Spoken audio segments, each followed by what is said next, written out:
दोस्तों, कैसे आप लोग। स्वागत है आपका बहुत बहुत MIB में। इस वीडियो में हम पढ़ने वाले एलिमेंट्री ऑपरेशंस और मैट्रिसेस के बारे में। इसके कुछ रूल्स होते हैं, उन रूल्स को हम समझेंगे। तो चलिए स्टार्ट करते हैं बिना किसी देरी के। मान लीजिए हमारे पास एक सिस्टम ऑफ इक्वेशंस है, ठीक है। इस सिस्टम ऑफ इक्वेशंस को हम एक मैट्रिक्स के फॉर्म में कुछ इस तरीके से एक्सप्रेस कर सकते हैं। हम एक्स और वाई के कोफिशिएंट्स को उठाएंगे और इस मैट्रिक्स के अंदर डाल देंगे, ठीक है। 2 3 6 4। अब आप देखिए, ये जो मैट्रिक्स है, ये मैट्रिक्स हमें इस सिस्टम ऑफ इक्वेशंस के बारे में काफी कुछ बता रहा है।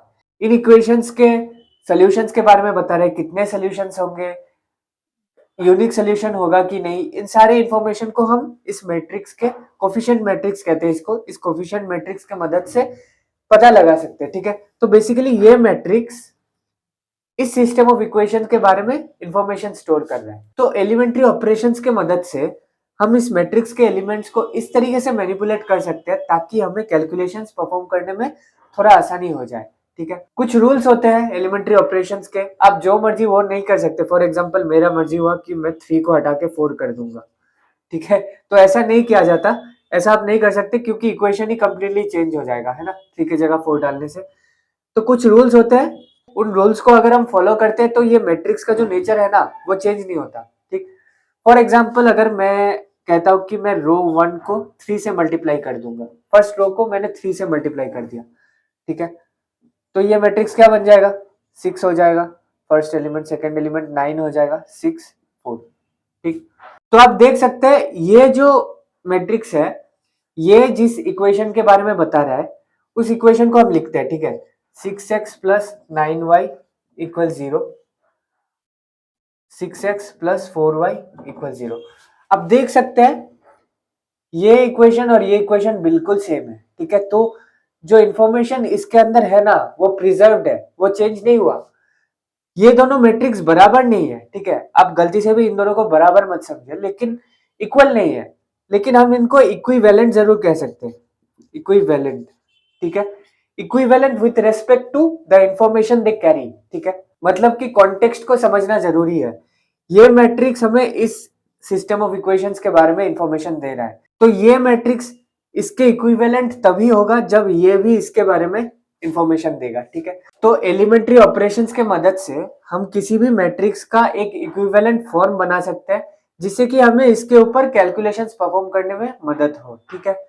आपको अच्छे से ध्यान रखना है, ये दोनों मैट्रिक्स बिल्कुल इक्वल नहीं है, ठीक है, इक्विवेलेंट है, ठीक है। आगे बढ़ते हैं, हम एलिमेंट्री ऑपरेशंस के रूल्स को देखते हैं। सारे रूल्स को हम एक एक करके एग्जांपल के साथ समझेंगे ताकि हमें अच्छे से क्लियर हो जाए, ठीक है।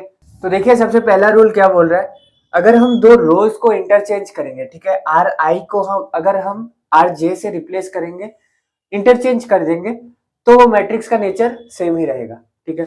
फॉर एग्जाम्पल ये है रो 1, ये है रो 2। तो अगर हम रो 1 को रो 2 से इंटरचेंज करते हैं तो ये मैट्रिक्स कुछ ऐसा बन जाएगा, 3 4 1 2। तो ये दोनों मैट्रिसेस इक्विवेलेंट है, ठीक है। दो कॉलम्स को अगर हम इंटरचेंज करेंगे तब भी एक ही बात है, उनका नेचर चेंज नहीं होने वाला है। मान लीजिए ये कॉलम 1 है, ये कॉलम 2 है। तो कॉलम 1 को अगर हम कॉलम 2 से इंटरचेंज करेंगे तो ये क्या हो जाएगा, 2 4 1 3। तो ये दोनों मैट्रिसेस भी इक्विवेलेंट है, ठीक है। तीसरा रूल देखते हैं। देखिए तीसरा रूल क्या बोल रहा है, अगर कोई रो है उस रो को अगर हम किसी नॉन जीरो कांस्टेंट से मल्टीप्लाई करेंगे तब भी मैट्रिक्स का नेचर चेंज नहीं होगा, ठीक है। नॉन जीरो कांस्टेंट होना चाहिए, ठीक है, जीरो नहीं हो सकता। तो फॉर एग्जांपल रो 1 को हम उठाते हैं और उसको 3 से मल्टीप्लाई करते हैं, ठीक है। तब ये मैट्रिक्स क्या बन जाएगा, 3 6। हर एलिमेंट को हमें 3 से मल्टीप्लाई करना है और सेकेंड रो को हम एज इट इज रहने देंगे। तो ये दोनों मैट्रिसेस भी इक्विवेलेंट होंगे, इक्वल नहीं होंगे, इक्विवेलेंट होंगे, ठीक है। दोनों में बड़ा फर्क है, आप इन दोनों को इक्वल साइन से नहीं लिख सकते कभी भी, ठीक है। तो चौथा लॉ देखते हैं। चौथा लॉ क्या बोलता है, कॉलम्स को अगर हम कोई भी कॉलम अगर हम उठाते हैं और उसको के से मल्टीप्लाई करते हैं, एक नॉन जीरो कांस्टेंट के, तब भी मैट्रिक्स का नेचर चेंज नहीं होगा, ठीक है। तो मान लीजिए हम सेकंड कॉलम को उठाते हैं, सेकंड कॉलम को हम उठा के हाफ से मल्टीप्लाई करते हैं, ठीक है, हाफ C2। तो क्या हो जाएगा, फर्स्ट कॉलम तो एज इट इज रह जाएगा, ठीक है। तो 2 इंटू हाफ 1, 4 इंटू हाफ 2। ये नंबर कुछ भी हो सकता है, बस जीरो नहीं होना चाहिए, ठीक है। आप डेसिमल, फ्रैक्शन, इरेशनल नंबर कुछ भी लिख सकते हैं, बस वो जीरो नहीं होना चाहिए। तो ये हो गया हमारे पास थर्ड और फोर्थ लॉस। अब हम फिफ्थ और सिक्स्थ लॉस को देखते हैं, ठीक। तो देखिए पांचवा रूल क्या बोल रहा है, ये रो 1 है, ये है रो 2, ठीक। तो रो 1 को हम अगर कुछ इस तरीके से ट्रांसफॉर्म करते हैं, रो 1 प्लस 2 इंटू रो 2, मतलब क्या हो रहा है, थोड़ा ध्यान से समझिए। रो 2 के हर एलिमेंट को हम 2 से मल्टीप्लाई करेंगे और रो 1 के एलिमेंट्स के साथ ऐड कर देंगे, ठीक है।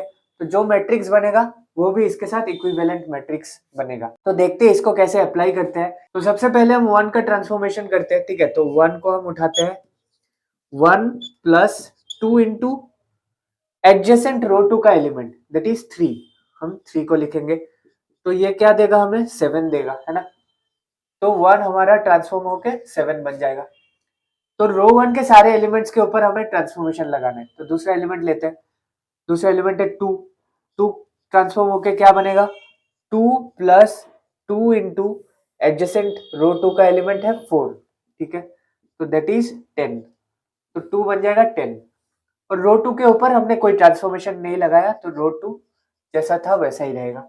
तो ये दोनों मैट्रिसेस भी आपस में इक्विवेलेंट है, ठीक है। सिमिलरली सिक्स्थ रूल ये बोल रहा है कि यही रूल हम कॉलम्स के ऊपर भी अप्लाई कर सकते हैं।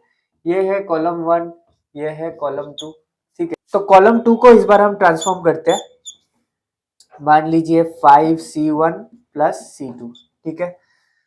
तो कॉलम 2 के एलिमेंट्स को हमें ट्रांसफॉर्म करना है। तो कॉलम 2 के एलिमेंट्स ये है, तो सबसे पहले हम 2 को करते हैं, 2 को करते हैं, 2 क्या बनेगा, 5 इंटू एडजेसेंट रो 1 का एलिमेंट, ठीक है। तो that is 1 plus C2 that is 2, तो ये बन जाएगा 7, है ना। फिर हम 4 को ट्रांसफॉर्म करते हैं, 4 क्या बन जाएगा, 5 इंटू 3 प्लस 4, ठीक है। तो ये क्या बन जाएगा, 5 इंटू 3 15 प्लस 4 19। तो नया मैट्रिक्स हमारे पास कुछ इस तरीके का बनेगा, 1 3 7 19। एक और चीज नोट कीजिए, ये जो ओरिजिनल मैट्रिक्स है इसके ऊपर हमने अगर एलिमेंट्री ऑपरेशंस लगा दिया, ठीक है। एलिमेंट्री ऑपरेशंस लगाने के बाद अलग अलग मैट्रिसेस बनेंगे। जो नए मैट्रिसेस बनेंगे वो सारे मैट्रिसेस आपस में इक्विवेलेंट होंगे, ठीक है। मतलब ये और ये इक्विवेलेंट होंगे, ये और ये भी इक्विवेलेंट होंगे, ये और ये भी इक्विवेलेंट होंगे, सारे नए मैट्रिसेस आपस में इक्विवेलेंट होंगे, ठीक है। और एक और पॉइंट मुझे कहना है, मैं भूल गया, ये पॉइंट मैंने मेंशन किया था कि नहीं, तो मैं फिर से मेंशन कर देता हूँ। अगर आप किसी भी रो का ट्रांसफॉर्मेशन करेंगे तो उस रो के सारे एलिमेंट्स को आपको ट्रांसफॉर्म करना है, ठीक है। किसी भी कॉलम के ऊपर अगर आप ट्रांसफॉर्मेशन करेंगे तो सारे एलिमेंट्स को आपको ट्रांसफॉर्म करना है, ठीक है। फॉर एग्जाम्पल यहाँ मैंने रो 1 को ट्रांसफॉर्म किया, तो 1 को भी करना है, 2 को भी करना है, ठीक है। सिर्फ 1 को नहीं करना है या सिर्फ 2 को नहीं करना है, दोनों को करना है। तो दोस्तों ये थी आज की वीडियो। उम्मीद करता हूँ कि आपको एलिमेंट्री ऑपरेशंस ऑन मैट्रिसेस का कॉन्सेप्ट अच्छे से समझ में आ गया होगा। ये टॉपिक बहुत इंपॉर्टेंट है, इसका यूज हम करने वाले इनवर्स ऑफ ए मैट्रिक्स को निकालने के लिए भी, जो कि हम अगले वीडियो में पढ़ेंगे। और ये इजी टॉपिक है, लेकिन अगर आप इसको प्रैक्टिस नहीं करेंगे तो ये आपके हाथ से निकल जाएगा, ठीक है। तो प्रैक्टिस करते रहिए, मिलते हैं आपके साथ अगले वीडियो में। तब तक के लिए अपना ख्याल रखिए और याद रखिए, मैथमेटिक्स इज ब्यूटीफुल।